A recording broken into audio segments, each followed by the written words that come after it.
Y bueno, la semana anterior estuvimos haciendo una pequeña introducción, a por lo cual nos pareció conveniente hablar un poquito acerca del libro de Daniel. Y brevemente, dentro de lo que vimos la semana anterior, es que en el libro de Daniel 70 semanas literalmente significa 70 sietes, que equivalen a 490, son 490 años, 70 sietes, que esos sietes, conforme vamos estudiando nos damos cuenta que en realidad son 7 años, que son grupos de 7 años, y durante estas 77 había un objetivo que Dios marcó, que era que el pueblo y la santa ciudad pusieran fin a las transgresiones y pecados, que pidieran perdón por su maldad, que establecieran ahí en Israel la justicia para siempre, también que sellaran la visión y la profecía y que consagraran el lugar santísimo. Ahora, dentro de estos 70 grupos de 7, nosotros creemos que entre el grupo 69 y el grupo 70 de 7 hay un intervalo. Dimos algunas razones. Primeramente porque entre la primera y la segunda venida de Jesús hay un intervalo, porque Daniel 9:26 dice que el Mesías morirá después del grupo 69 de 7, y no fue eso inmediatamente. Por lo tanto ahí vemos que hay un lapso de tiempo entre el grupo 69 y el grupo 70 de 7. Le ponemos semanas porque, bueno, pues ahí lo tradujeron semanas, pero en realidad son 7. Que la destrucción de Jerusalén que predijo Daniel sucedió varias décadas después, no inmediatamente después de la culminación del grupo 69 de 7, que las 6 predicciones de Daniel 9:24 todavía no se han cumplido, que lo que se describe para ese grupo 70 de 7, que está en 9:27 de Daniel, todavía no se cumple, que Jesús se refiere a la abominación desoladora, de la cual habla Daniel 9:27 como algo en el futuro y posterior a esta venida encarnada, que en la década de los 50, Pablo, cuando escribe a los tesalonicenses, refiriéndose a Daniel 9, ve ese evento como un evento futuro. Entonces, bueno, ahí tenemos ese lapso de tiempo, y que la revelación nos sitúa todo el marco del tiempo de Daniel 27 en el futuro. Por lo tanto, entre el grupo 69 de 7 y el grupo 70 hay un intervalo. Esa fue nuestra conclusión de la semana pasada. Entonces, todo esto que vimos anteriormente nos sirve como marco, como referencia para lo que vamos a ver el día de hoy, que es la tribulación, la tribulación. Entonces, el Señor Jesucristo en Mateo 24:21 nos dice lo siguiente: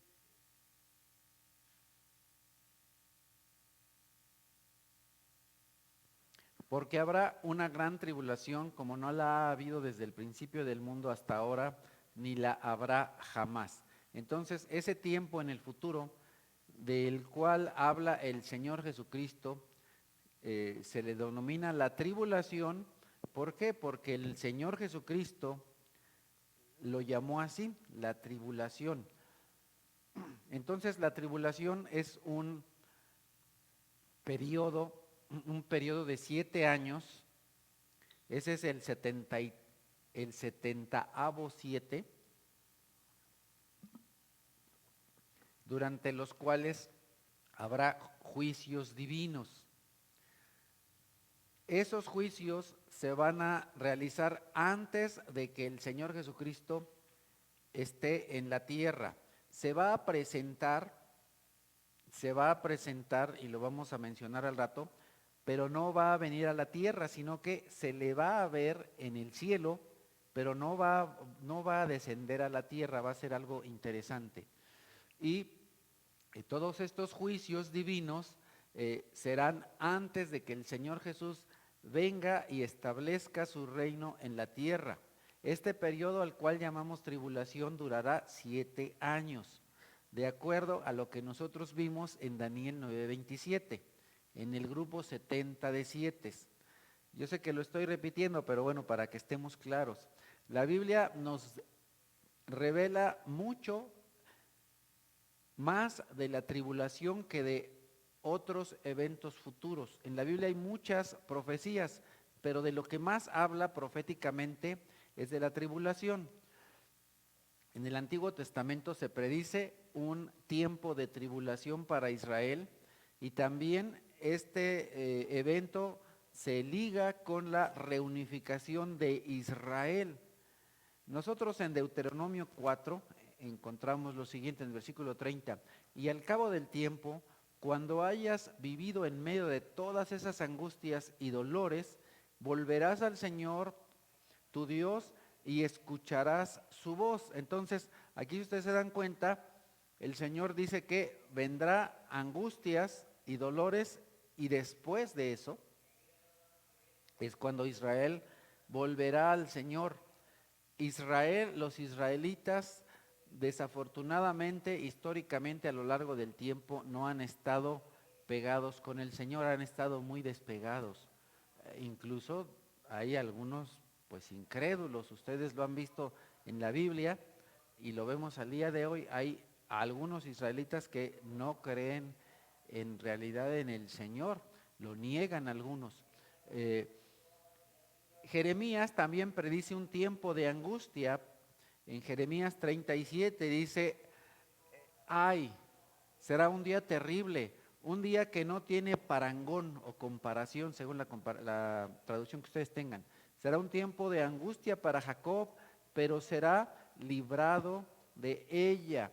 Sofonías 1 también dice en el versículo 15, día de ira será aquel día, día de acoso y angustia, día de devastación y ruina, día de tinieblas y penumbra, día de niebla y de densos nubarrones.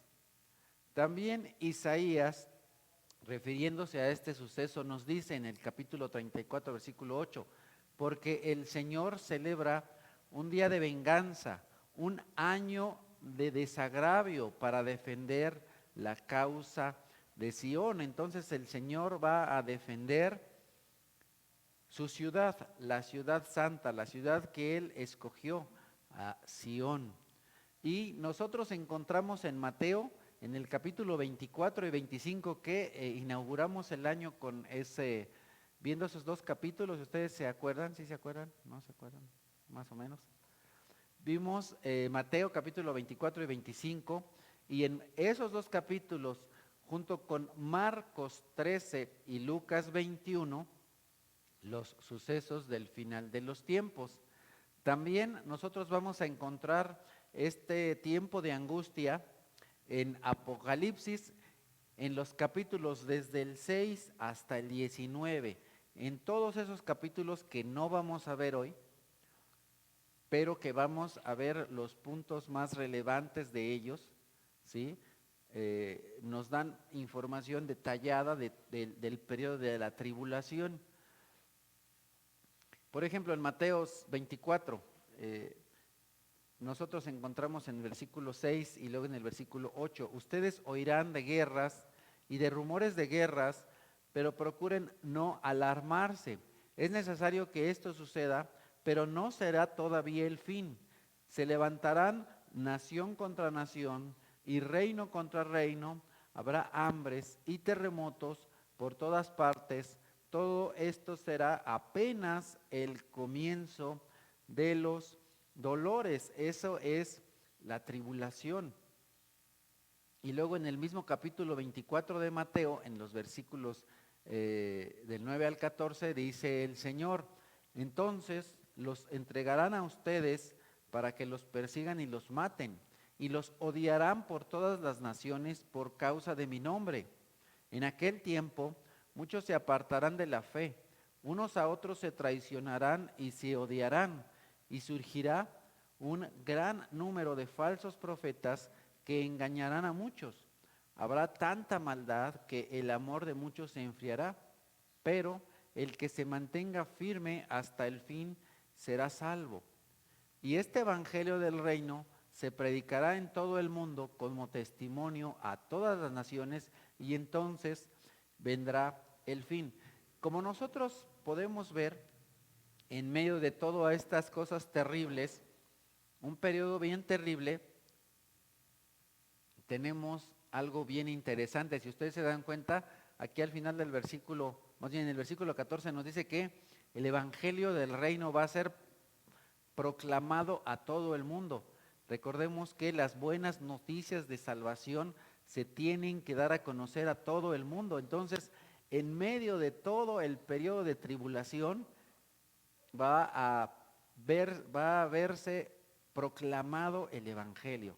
Todo el mundo conocerá el evangelio, todo el mundo escuchará el evangelio del reino, las buenas noticias del reino del Señor.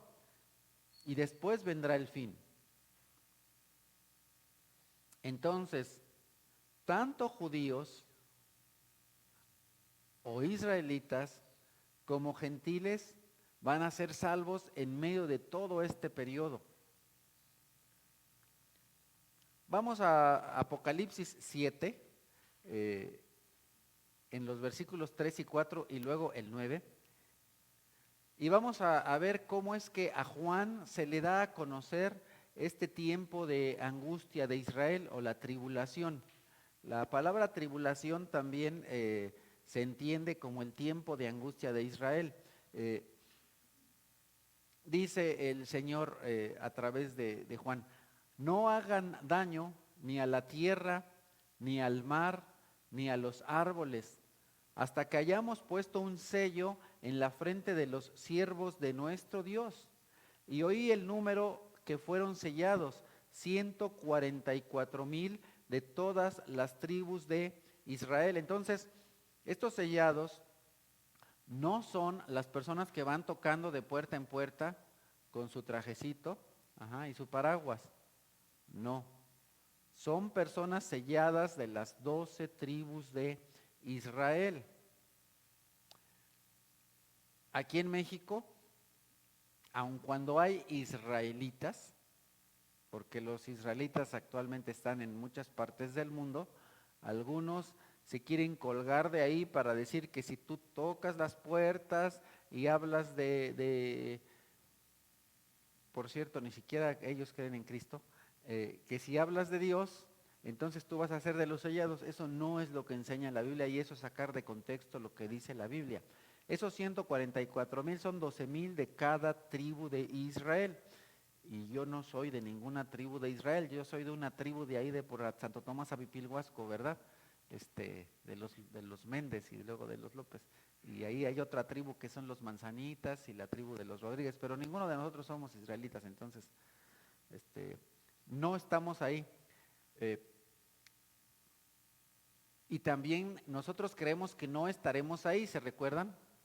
Por algo que vimos anteriormente, que todos aquellos que hemos ya aceptado al Señor Jesucristo no vamos a pasar por la tribulación, eso ya lo hemos visto. Pero bueno, estamos el día de hoy estudiando la tribulación. Entonces, en el futuro serán selladas esas personas. Versículo 9 dice, después de esto miré, y apareció una multitud tomada de todas las naciones, tribus, pueblos y lenguas. Era tan grande que nadie podía contarla. Estaban de pie delante del trono y del Cordero, vestidos de túnicas blancas y con ramas de palma en la mano. Por favor, no se confundan, son dos grupos diferentes de personas.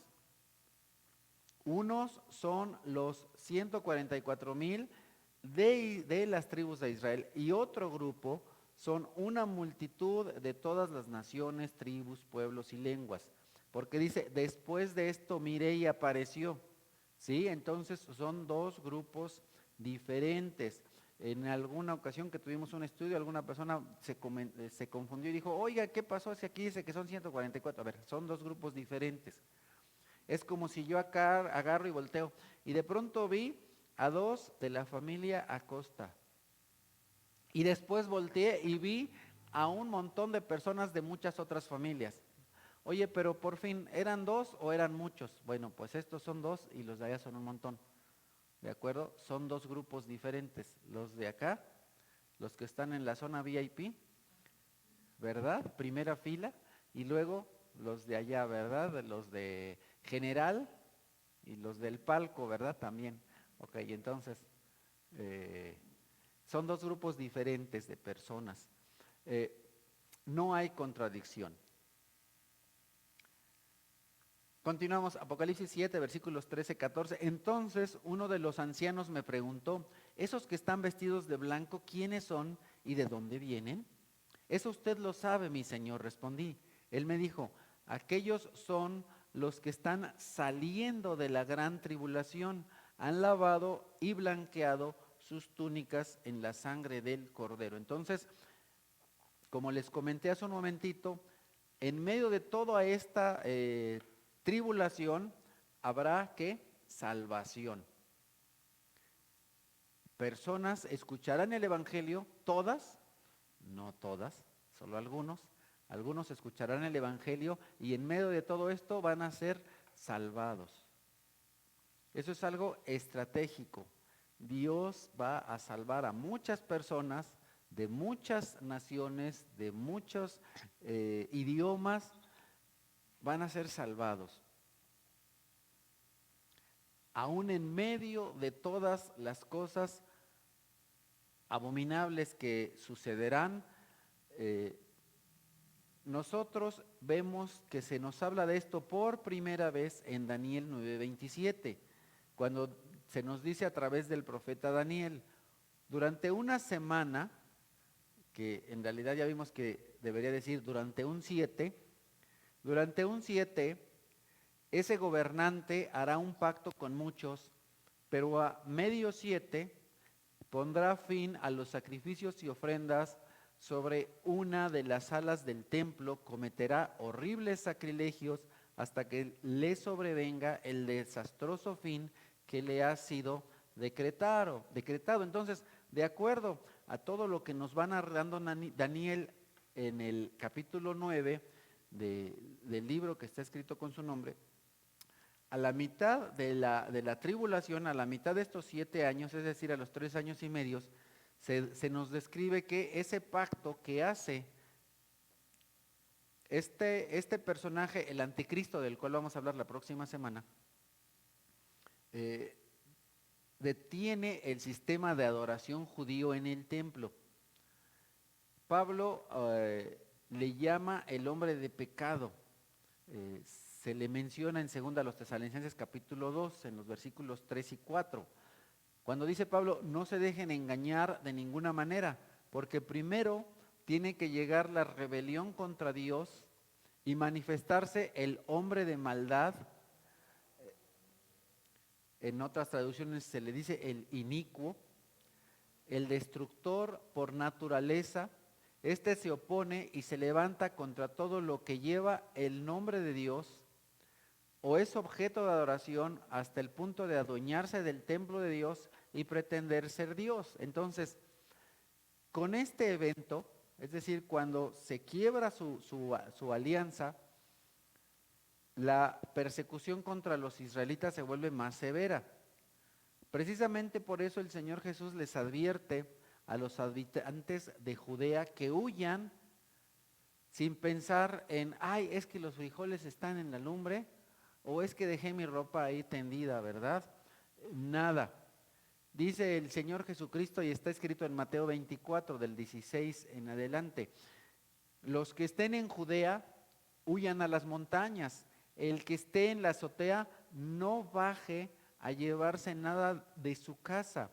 Y el que esté en el campo, no regrese a buscar su capa. Qué terrible será en aquellos días para las que estén embarazadas o amamantando. Oren para que su huida no suceda en invierno ni en sábado. Entonces, el final de ese periodo trae unas señales que van a ser visibles. Inmediatamente, Mateo 24, 29, inmediatamente después de la tribulación de aquellos días, se oscurecerá el sol y no brillará más la luna, y las estrellas caerán del cielo, y los cuerpos celestes serán sacudidos. Ahí es a donde viene a lo que le llamamos dentro de la tribulación. Algunos estudiosos parten este tiempo de angustia de Israel, estos 7 años, en dos porciones. Los primeros 3 años y medio se les llama la tribulación, y luego la otra segunda parte, la gran tribulación, porque la cosa va de mal en peor, ¿ok? Entonces ahí es a donde viene la gran tribulación, y es a lo que se refiere el Señor Jesucristo en 24 del 29 en adelante. Y 24:30 dice: la señal del Hijo del Hombre aparecerá en el cielo, y se angustiarán todas las razas de la tierra, verán al Hijo del Hombre venir sobre las nubes del cielo con poder y gran gloria.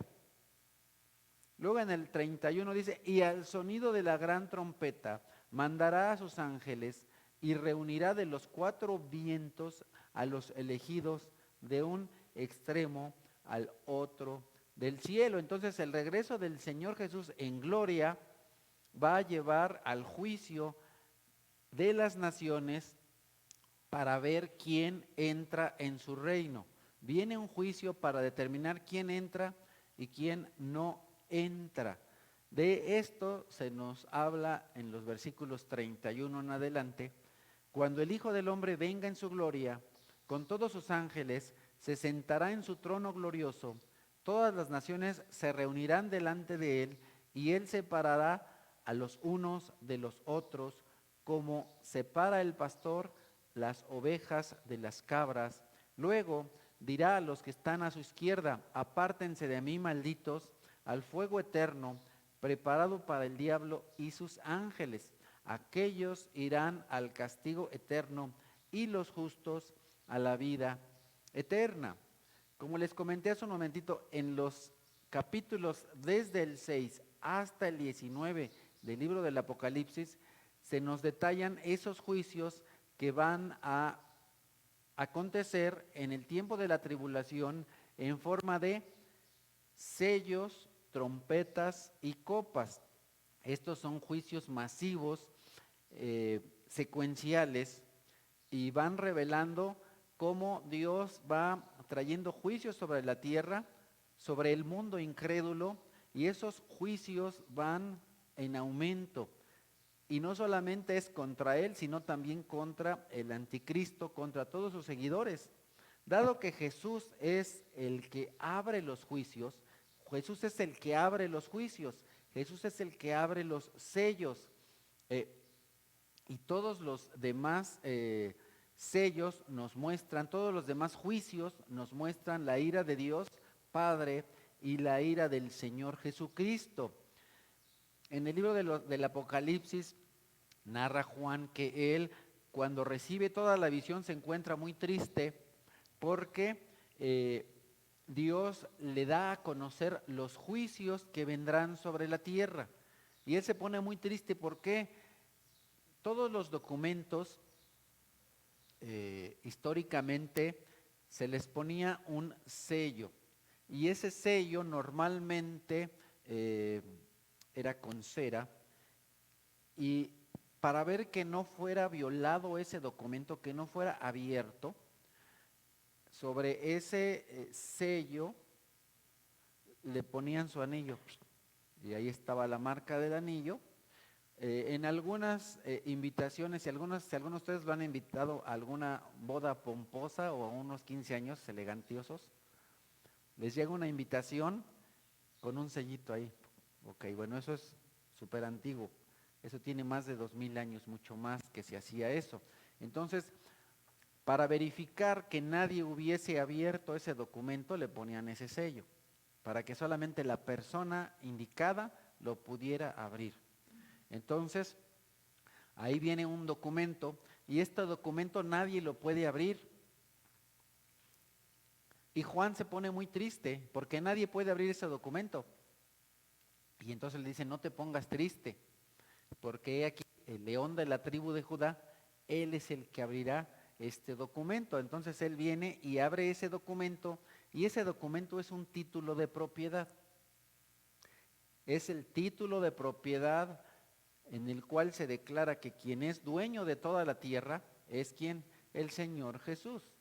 Ese documento va dirigido a Él, a Jesús, y entonces Jesús abre ese documento y ahí encontramos que se mencionan todos los juicios de Dios sobre la tierra. Y cuando Apocalipsis 6 dice, vi cuando el Cordero rompió el primero de los 7 sellos y oí a uno de los 4 seres vivientes que gritaba con voz de trueno, ven. Miré y apareció un caballo blanco. El jinete llevaba un arco. Se le dio una corona y salió como vencedor para seguir venciendo. Mucho cuidado. Entonces, aquí nosotros tenemos al primer jinete, Ese jinete en el caballo blanco es el anticristo, no es Cristo. Es un jinete en un caballo blanco y ese es el anticristo. Hago esta observación porque más adelante se ve otro jinete, también en un caballo blanco, pero hay una diferencia entre el otro jinete y este. El otro jinete trae un letrero que dice el fiel y verdadero, es decir, este primer jinete en un caballo blanco no es el verdadero ni el fiel, es una imitación. Este es el anticristo, ese es el primer jinete del Apocalipsis.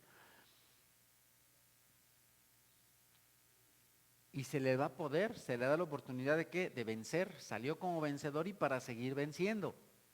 Apocalipsis 6, versículos 3 y 4. Cuando el Cordero rompió el segundo sello, oí al segundo ser viviente que gritaba, ven. En eso salió otro caballo de color rojo encendido.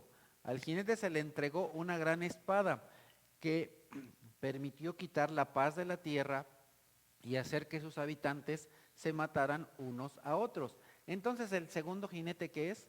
Guerras.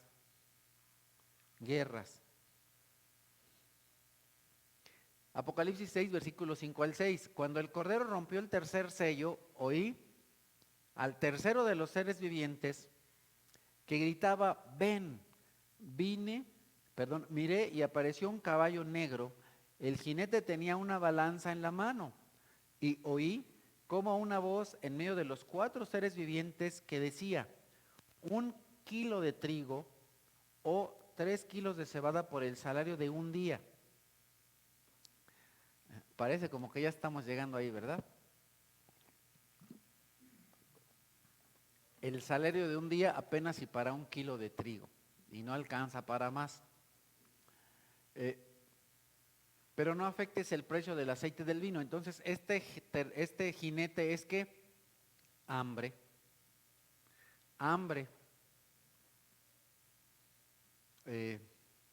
Algunos podrían decir carestía, encarecimiento. Apocalipsis 6, versículos 7 y 8. Cuando el Cordero rompió el cuarto sello, oí la voz del cuarto ser viviente que gritaba, ven.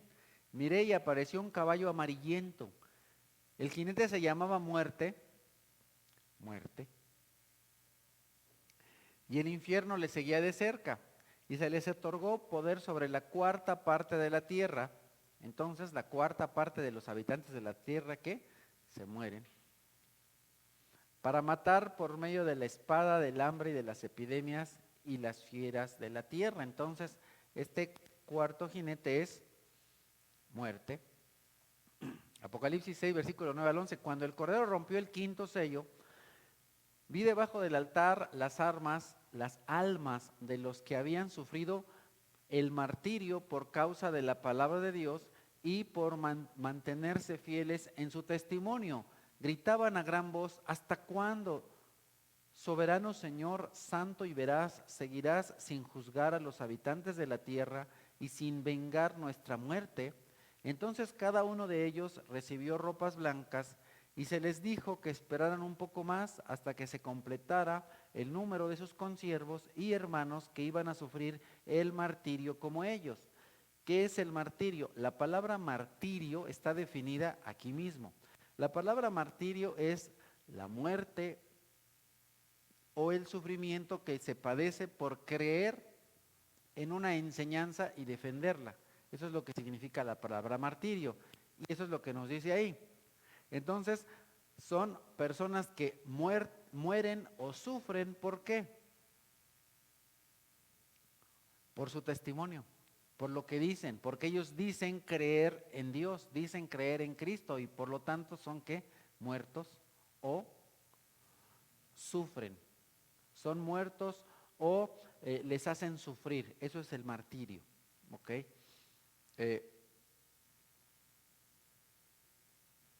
Eso es lo que trae el quinto sello, martirio. Apocalipsis 6, me acordé de una persona que así me dice, martirio. Porque como no le gusta cómo soy ni cómo enseño. Apocalipsis 6, versículos 12 al 14. Vi que el Cordero rompió el sexto sello y se produjo un gran terremoto. El sol se oscureció como si se hubiera vestido de luto y la luna entera se tornó roja como la sangre.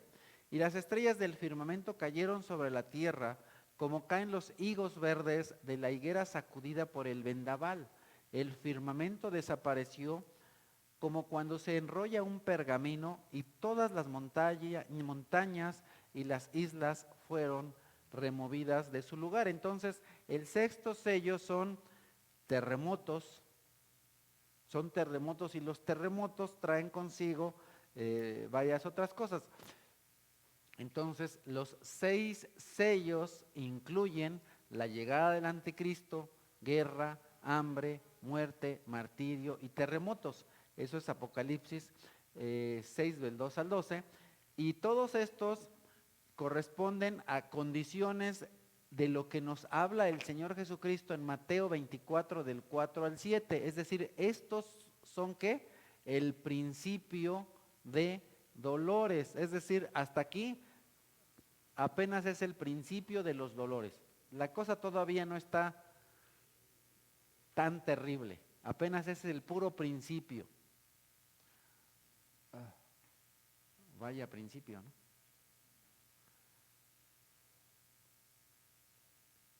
En el momento del sexto sello, que son los terremotos, el pueblo de la tierra entiende que ya se está enfrentando a la ira de Dios. Posiblemente los primeros sellos no eran tan claros, pero cuando viene el sexto sello, les empieza a caer el 20 a las personas, ups,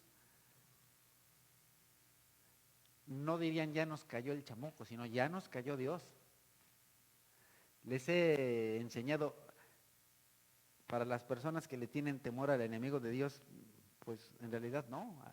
El Señor Jesús mismo dijo, no teman a Él. Les voy a enseñar a quién le tienen que temer, a Dios. A Dios. Y entonces se comienza a entender que la ira de Dios y del Cordero ya llegó. La ira de Dios, recordemos que no empieza en este momento. La ira de Dios comenzó con el primer sello, pero hasta el momento de los terremotos es cuando los moradores de la tierra, los habitantes de la tierra entienden, ups, ya es la ira de Dios, ya es el momento de la ira de Dios. Apocalipsis 8, versículos 1 y 2 dice, cuando el Cordero rompió el séptimo sello, hubo silencio en el cielo como por media hora. Yo no sé si en tu casa a lo mejor ha sucedido algo así o has visto algo así, pero ¿por qué silencio por media hora? No sé si en tu casa tienes hermanos y si a lo mejor en alguna ocasión te tocó cuando de pronto el papá se ponía bien brusco y alguno de los hijos se pasaba mucho de listo y entonces de pronto agarraba el papá y ¡fum! Se sacaba el cinturón y todos, sí, algunos hicieron así, ¿verdad? Así como que, y todos así como que, calladitos, ¿no? Así como que, chispas. Bueno, algo así, ¿verdad? Cuando ya el Señor nuestro Dios se saca el cinturón, todos así como que, híjole, porque ya la ven llegar. porque ya lo que viene, o sea, imagínense como para que eternamente, en la eternidad, toda la eternidad, los ángeles santos están alabando al Señor. Toda la creación está alabando a Dios. Imagínate a los santos que están alabando día y noche, porque es lo que la Escritura enseña. Los ángeles santos están alabando día y noche al Señor. Y de pronto, ese grupo que no para de cantar y que no para de tocar, es interesante porque al Señor le gusta la música fuerte y le gusta que le canten así a todo pulmón. Y no dice, ay, bájale. No dice, súbanle, échenle fibra, ¿no? Imagínate eso por toda la eternidad y de pronto los ángeles santos que no paran de cantar y alabar y glorificar al Señor, se quedan callados por media hora. Es el silencio así de...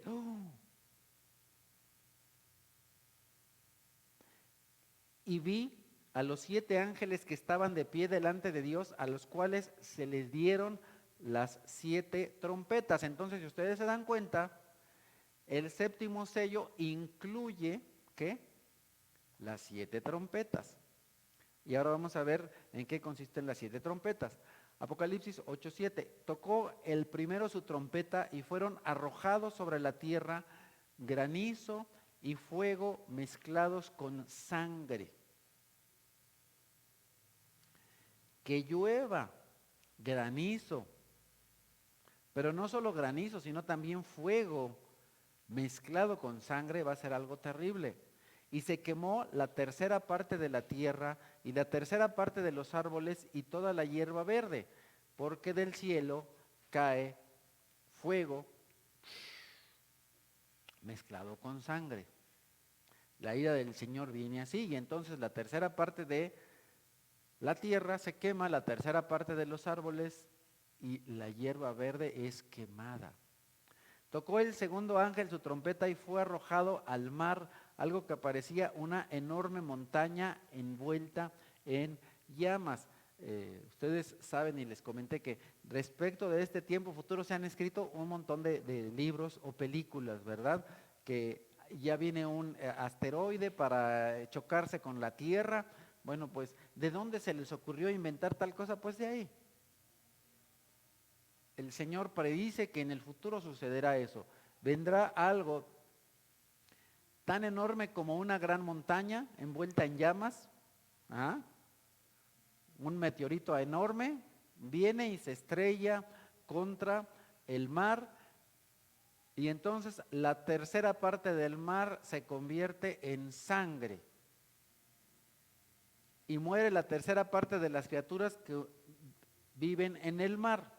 Y también fue destruida la tercera parte de los barcos, obviamente al estrellarse sobre los mares, pues adiós todo eso. Tocó el tercer ángel su trompeta y una enorme estrella que ardía como una antorcha cayó desde el cielo sobre la tercera parte de los ríos y sobre los manantiales. La estrella se llamaba amargura, o en algunas otras traducciones dice ajenjo, amargo, ¿verdad? Entonces ahí viene la amargura y la tercera parte de las aguas se vuelven amargas y por causa de esas aguas amargas muere mucha gente.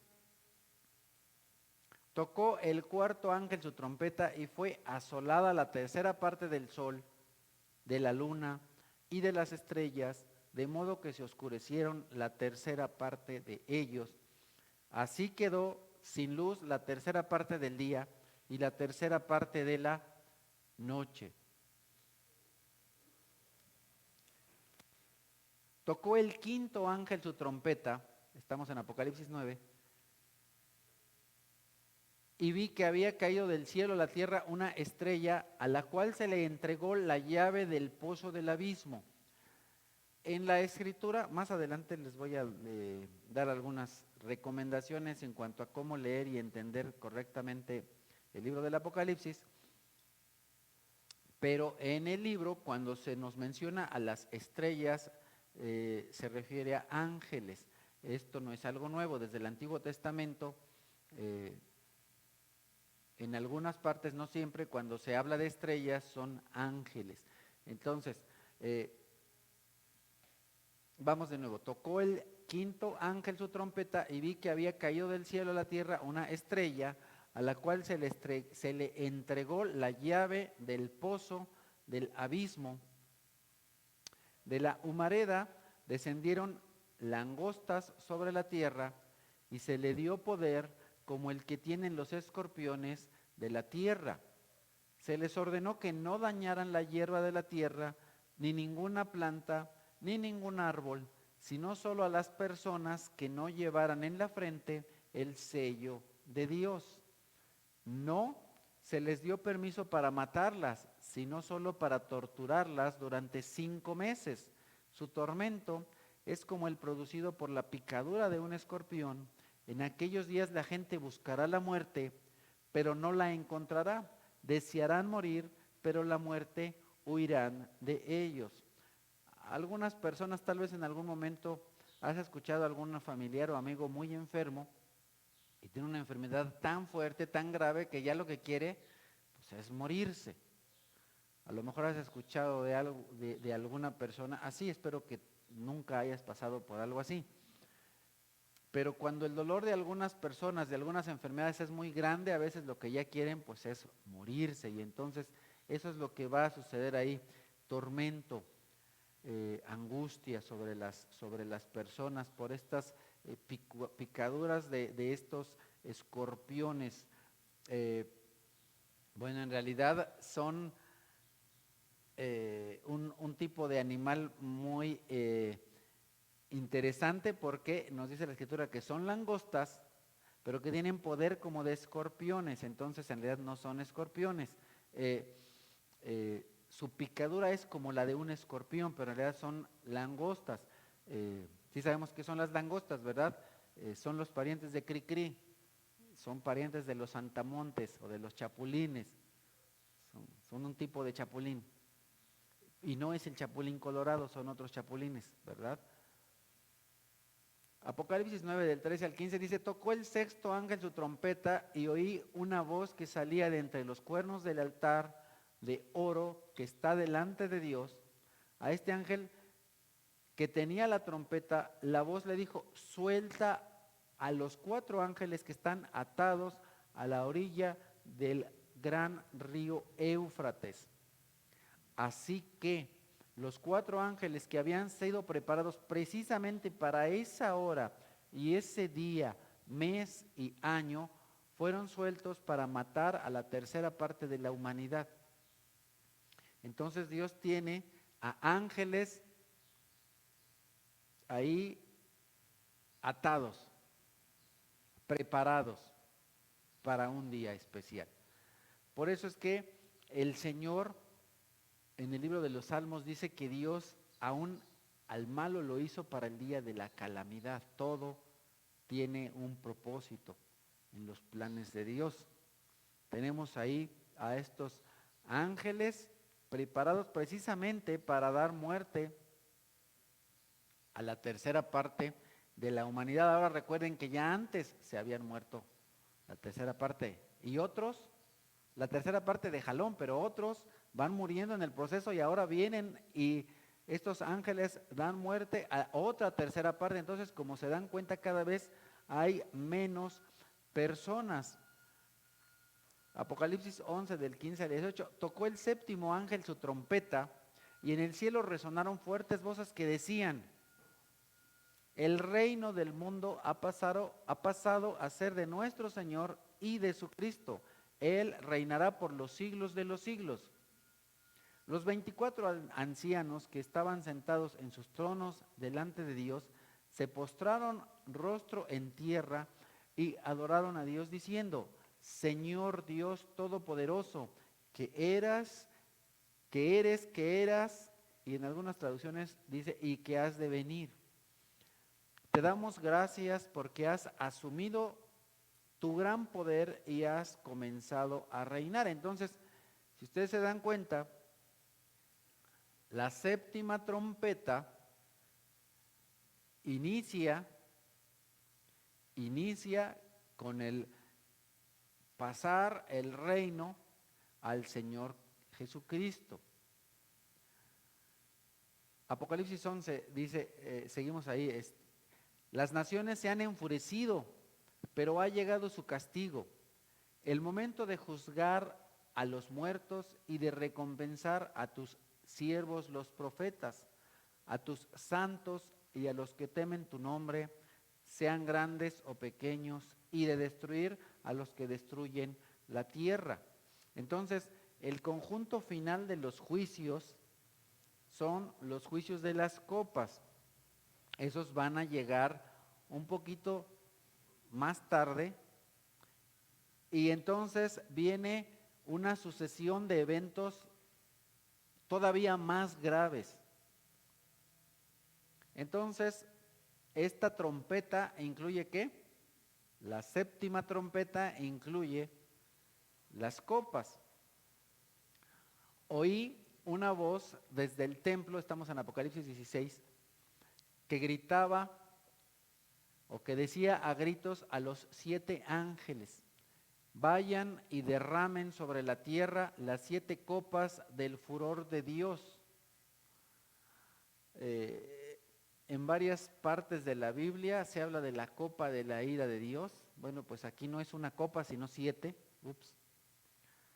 Las 7 copas del furor de Dios. El primer ángel fue y derramó la copa o su copa sobre la tierra, y a toda la gente que tenía la marca de la bestia y que adoraba su imagen, le salió una llaga maligna y repugnante. El segundo ángel derramó su copa sobre el mar, y el mar se convirtió en sangre como de gente masacrada, y murió todo ser viviente que había en el mar. El tercer ángel derramó su copa sobre los ríos y los manantiales, y estos se convirtieron en sangre. Si se dieron cuenta, al igual que en la parte de las trompetas, ahora aquí en las copas, tenemos que primero va el mar y luego van los ríos, ¿de acuerdo? Aquí están los ríos y manantiales que se convierten en sangre. Y luego Apocalipsis 16, 8 y 9 dice: el cuarto ángel derramó su copa sobre el sol, al cual se le permitió quemar con fuego a la gente. Todos sufrieron terribles quemaduras, pero ni así se arrepintieron.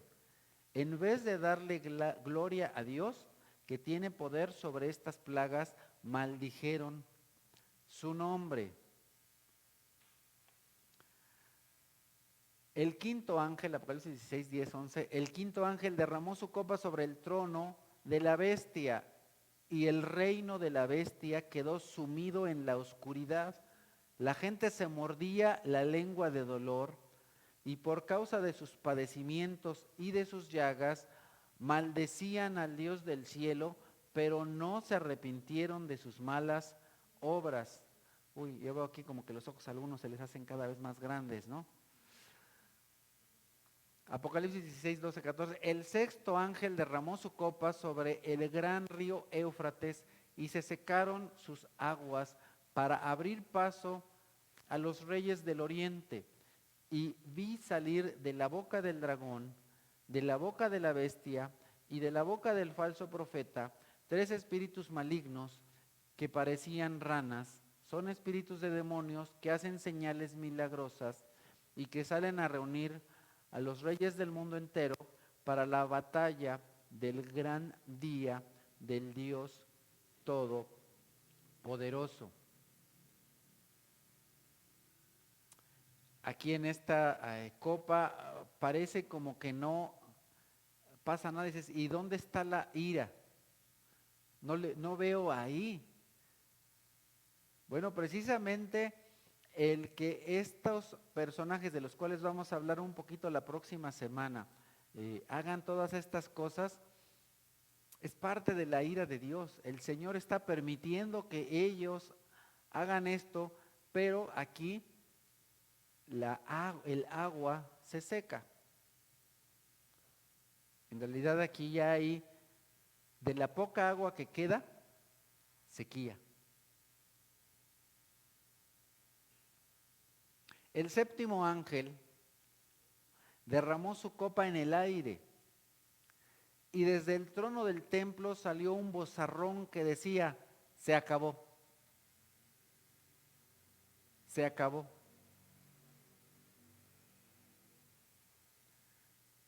Y hubo relámpagos, estruendos, truenos y un violento terremoto. Nunca, desde que el género humano existe en la tierra, se había sentido un terremoto tan grande y tan violento. La gran ciudad se partió en tres y las ciudades de las naciones se desplomaron. Dios se acordó de la gran Babilonia y le dio a beber de la copa llena del vino del furor de su castigo. Entonces huyeron todas las islas y desaparecieron las montañas. Del terremoto tan grande, todas las montañas se hacen pedazos. Adiós montañas, adiós islas. Cuando dice que huyeron es que del mismo terremoto las islas pequeñas se desmoronan, se deshacen, desaparecen.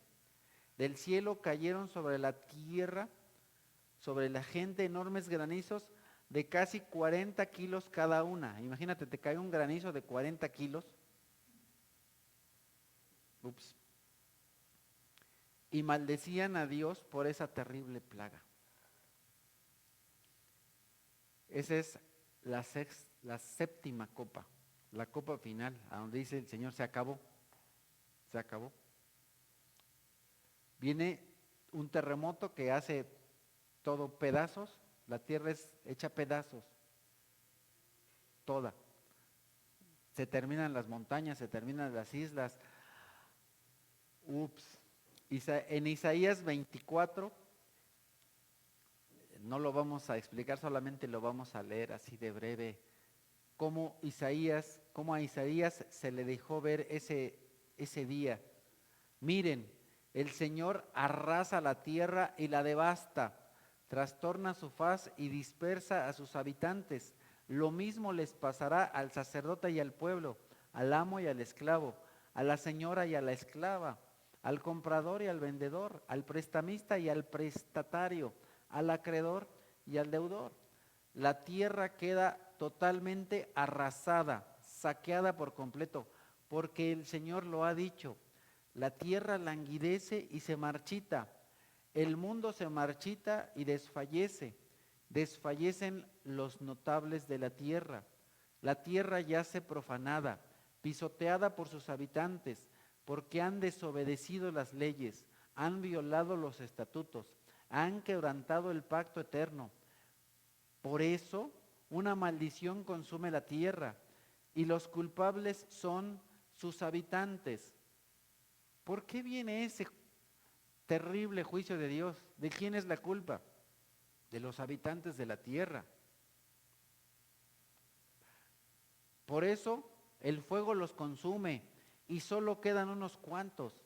Languidece el vino nuevo, desfallece la vid, gimen todos los corazones alegres, cesó el ritmo de tambores, se aplacó el bullicio de los que se advierten y se apagó el júbilo del arpa. Ya no beben vino mientras cantan. A los borrachos el licor les sabe amargo. La ciudad del caos yace desolada. Cerrado está el acceso a toda casa. Clamor hay en las calles porque falta el vino. Toda alegría se ha extinguido. El júbilo ha sido desterrado. La ciudad está en ruinas. Su puerta está hecha pedazos. Y así sucederá en medio de la tierra y entre las naciones, como cuando a golpes se cosechan aceitunas, como cuando se recogen rebuscos después de la vendimia. El remanente eleva su voz y grita de alegría. Desde el occidente aclama la majestad del Señor.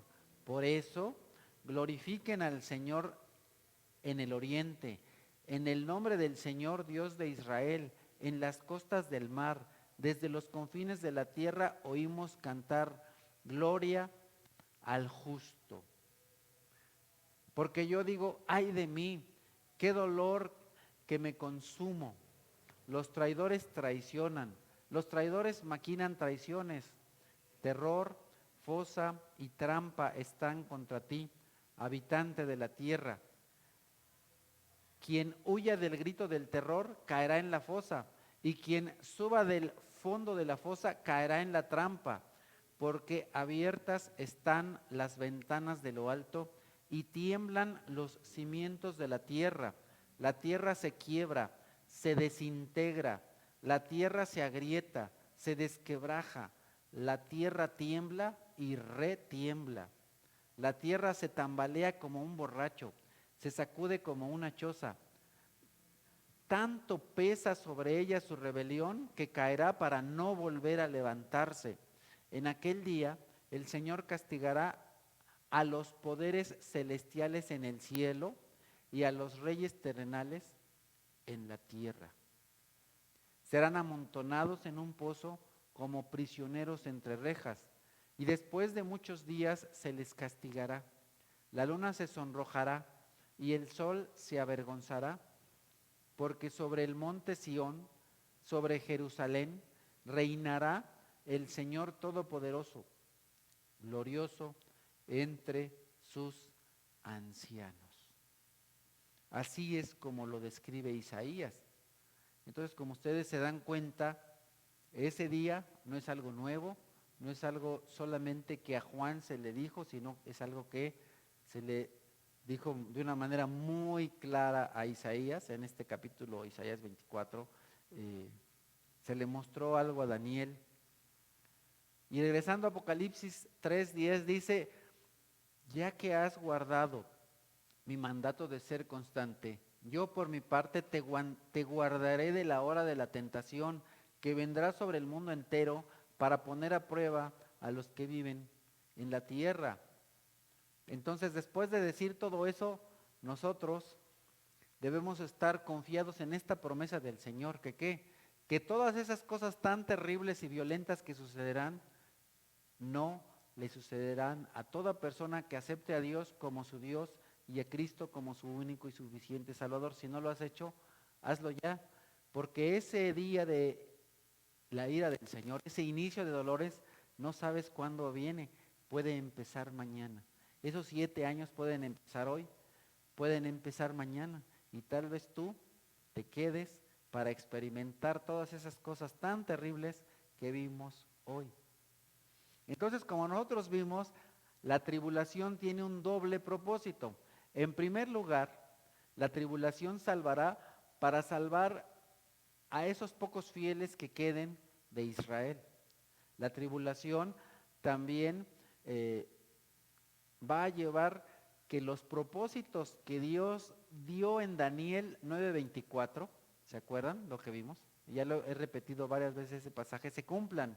Es decir, que se termine por fin el pecado en Israel, que traiga justicia eterna, que el templo de Dios sea ungido, sea limpiado.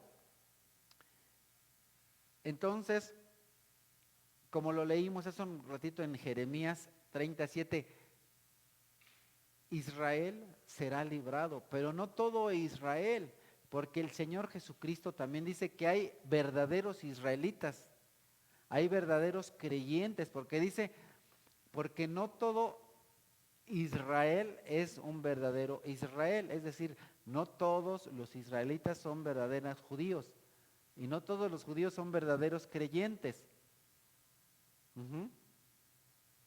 Entonces, en medio de toda esa tribulación, Israel, la nación, va a hacer un pacto ¿con quién? Con el anticristo. Qué terrible. Le van a dar a los israelitas la espalda a Dios para hacer un pacto con el anticristo, del cual hablaremos la próxima semana.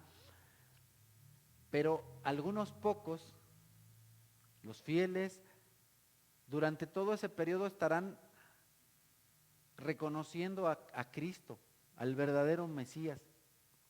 Entonces, ese es el primer propósito de la tribulación. Y el segundo es que Dios usará la tribulación para juzgar a todo el mundo incrédulo. Cuando aquí dice el Señor a través de lo que escribe Juan, que pondrá a prueba a todos los que habitan en la tierra.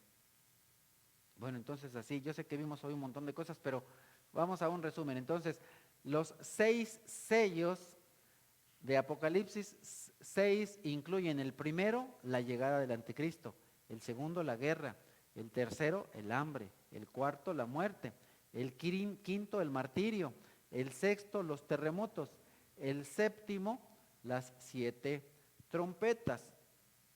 Las 7 trompetas incluyen la primera: 1/3 de la tierra, árboles y hierbas se queman. La segunda: 1/3 de las criaturas del mar muere y las barcas son destruidas. La tercera trompeta: 1/3 de las aguas se contaminan y eso hace que muchos mueran.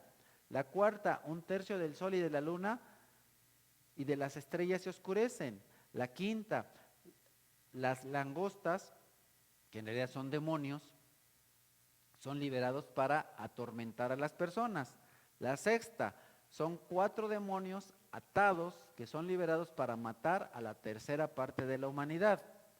La séptima: se proclama el gobierno del reino y las 7 copas. Y las 7 copas son: la primera, dolorosas llagas que hieren a las personas; la segunda, el mar se convierte en sangre y todo lo que hay en el mar muere; la tercera, los ríos y los manantiales de agua se convierten en sangre; la cuarta, el sol viene a quemar a las personas; la quinta, la oscuridad se intensifica y el dolor aflige a la humanidad; la sexta, el río Éufrates se seca para preparar camino a los reyes del este o del oriente; la séptima, varios terremotos que hacen que la gran ciudad se divida en 3 partes, las ciudades se caigan y hay un intenso granizo que viene del cielo a la tierra. Esas son las 7 copas, en resumen. Daniel 9:24, que es un versículo que hemos estado viendo. 70 semanas, 77 han sido decretadas para que tu pueblo y tu santa ciudad pongan fin a sus transgresiones y pecados, pidan perdón por su maldad, establezcan para siempre la justicia, sellen la visión y la profecía y consagren el lugar santísimo. Para eso son, ese es el objetivo. Entonces, no esperemos como aplicación práctica para nosotros. No esperemos llegar ahí, no queremos llegar ahí. Entonces, pongamos nuestra fe en Dios y en tu caso personal, en el mío. ¿Qué es lo que tenemos que hacer? Tenemos cada uno de nosotros que poner fin a nuestras transgresiones. Tenemos que poner fin a nuestros pecados. Tenemos que pedir perdón por nuestras maldades. Tenemos que ser justos, ya. Y tenemos que dar a conocer la palabra profética de Dios y que el lugar en el cual nos reunimos nosotros hoy sea un lugar santo, un lugar en el cual se honre, se venere el nombre de nuestro Dios. Santifiquemos nuestras personas y este lugar en el cual nos reunimos. Vamos a orar. Amado Señor, te doy gracias por todo lo que nos enseñas a través de tu palabra. Te doy gracias también, bendito Padre, por todos los hermanos teólogos estudiosos de tu palabra, de los cuales aprendemos. Y te doy gracias, Señor, por cada persona que el día de hoy me acompaña aquí para aprender la Escritura y para saber todas las cosas que tienes preparadas para el futuro, y para darte gracias, Señor, porque Tú has prometido librarnos de ese momento de angustia. Le suplicamos, por favor, Padre, por nuestros familiares, amigos, vecinos, muchos que todavía no te conocen y algunos que todavía no te aceptan. Por favor, Señor, ablanda sus corazones para que te acepten. Y a nosotros, Señor, ayúdanos a santificarnos, a separarnos del mal, a cumplir este plan que tú tienes, no solo para Israel, sino para cada persona en este mundo. Que cada uno de nosotros seamos santos, porque tú, al que hemos declarado como Dios nuestro, eres santo. Y te lo suplicamos, Señor, en el nombre del Cordero, del fiel y verdadero. Amén. Muy bien.